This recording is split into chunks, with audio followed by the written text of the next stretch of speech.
nimin ni som ni pariat wasur ina effect vek ka khani hai hi longklai le thingfa lingkar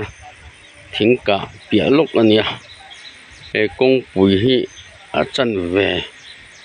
deu tho kha balta ati hian hei an lungrem an retaining wall zong boi ve khop mai company lampang po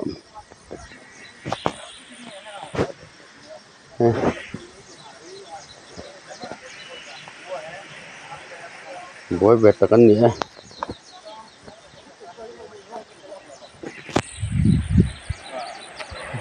tin tak ya ti jelang mo he na hi NHIDCL hoya ABCI company tena Antonia hey a foundation hi a thadlo wange niang foundation hin ti uluklo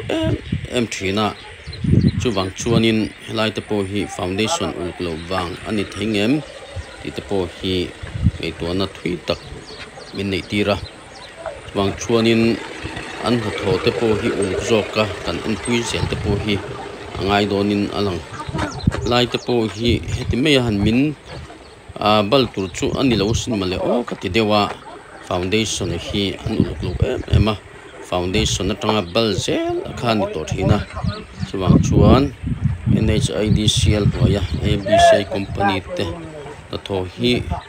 du thu hi sang chelo mani o ti thei turin kan video danga te po om to kha chuwang chuanin helai hi chu tiang chu ke mai na ka mu dan an tham an theng report kan tek thei chu ni mai da se chetna an tilema company an chuanin an ui vengo tangle